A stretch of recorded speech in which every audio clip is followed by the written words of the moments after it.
ये क्वेश्चन आपका class 10th mathematics coordinate geometry का है, जिसे कि हमने सीबीएसई बोर्ड एग्जामिनेशन 2009 के क्वेश्चन पेपर से लिया है। क्वेश्चन में आपसे बोला जा रहा है if the points A 4,3 and दूसरा पॉइंट बी जो है x,5 are on the circle. एक सर्कल के ऊपर में ए और बी दो पॉइंट दिए हुए हैं, जिस सर्कल का सेंटर जो है यानी कि विथ द सेंटर ओ, इसका कोऑर्डिनेट है आपका 2 and 3। देन आपसे बोला जा रहा है find the value of x। तो हम देखते हैं इस क्वेश्चन को किस तरह से अटेम्प्ट करेंगे। तो इसका जो सॉल्यूशन होगा, देखिए सबसे पहले हम इसके कंसेप्ट को समझते हैं। आपको बोल रहा है एक सर्कल है, उस सर्कल का एक सेंटर है, मान लेते हैं ये ओ पॉइंट जो है ये आपका 2 and 3 दिया हुआ है। अब बोल रहा है दो पॉइंट, एक पॉइंट ए इस सर्कल के ऊपर में है जिसकी कोऑर्डिनेट है 4 and 3। मान लेते हैं दूसरा पॉइंट बी जो है आपका ये भी सर्कल के ऊपर में है जिसकी कोऑर्डिनेट है आपकी x,5। अब आपसे x को निकालने के लिए बोला जा रहा है। तो बेसिक सा कंसेप्ट ये है, हमें पता है जो कोई भी पॉइंट सर्कल के सर्कमफेरेंस के ऊपर में रहेगा उसकी डिस्टेंस हमेशा सेंटर से, सर्कल के सेंटर से जो है आपका फिक्स होता है, यानी कि वो सर्कल का रेडियस होता है। यानी कि OA का लेंथ जो होगा वो सेम उतना ही होगा जितना आपका OB का लेंथ होने वाला है।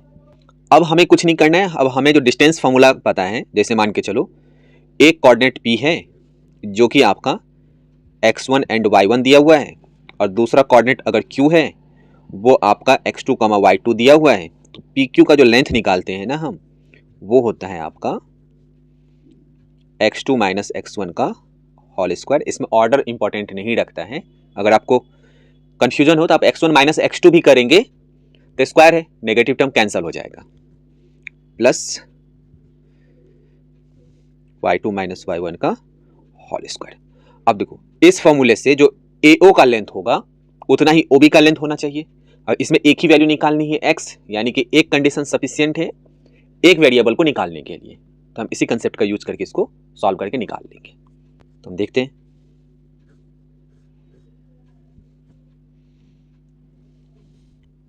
बोल रहे हैं आपको सिंस पॉइंट्स A यानी कि 4 and 3 and B x,5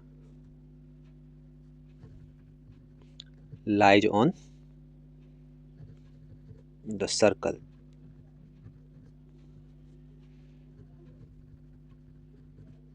having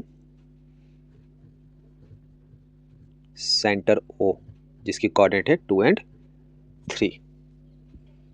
सो चूंकि इस सेंटर O वाले सर्कल के ऊपर में A और B लाई कर रहा है तो इसलिए हो जाएगा आपका OA जो रेडियस होगा that is equal to OB।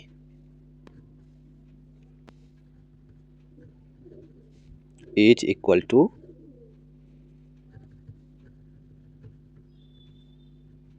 Radius. यहां से क्या हो जाएगा, यहां से हम डिस्टेंस फॉर्मूला लगाएंगे तो यहां से हो जाएगा, देखो इसमें लगाते हैं OA, ये मेरा x1 y1 है, ये मेरा x2 y2 है, या ये मेरा x1 y1 है, ये मेरा x2 y2 है। तो ऐसे करके इसमें लगाते हैं तो ये हो जाएगा पहले x का डिफरेंस। देखो पहले क्या होता है x का डिफरेंस का स्क्वायर, यानी कि 4 में से 2 को घटाना है उसका स्क्वायर करना है, फिर प्लस y का डिफरेंस यानी कि 3 में से 3 को घटानी है उसका स्क्वायर का रूट, इज इक्वल टू, फिर देखो इस पॉइंट को जब भी निकालेंगे तो पहले हम x का डिफरेंस करेंगे, यानी कि इसका x x ही है और इसका जो आपका x है वो 2 है, तो x माइनस 2 का होल स्क्वायर प्लस y का डिफरेंस यानी कि 5 माइनस 3 का होल स्क्वायर का रूट, ये आ जाएगा। अब हम क्या करेंगे, देखो रूट है तो सबसे पहले रूट को हटाना है, तो squaring both the sides of above equation.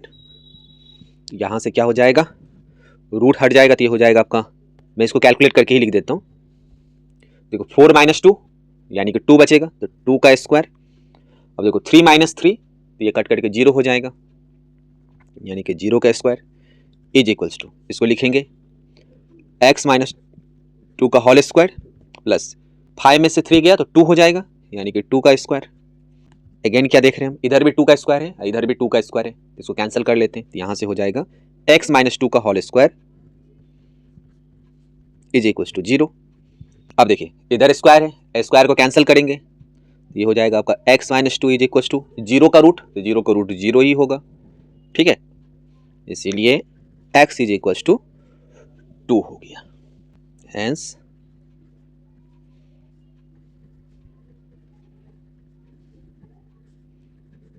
Of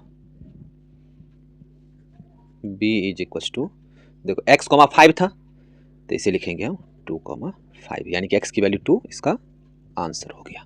अगर यह वीडियो आपको पसंद आई है तो इस वीडियो को लाइक करें, चैनल को सब्सक्राइब करें और दूसरे स्टूडेंट के साथ में से शेयर जरूर करें। Thank you.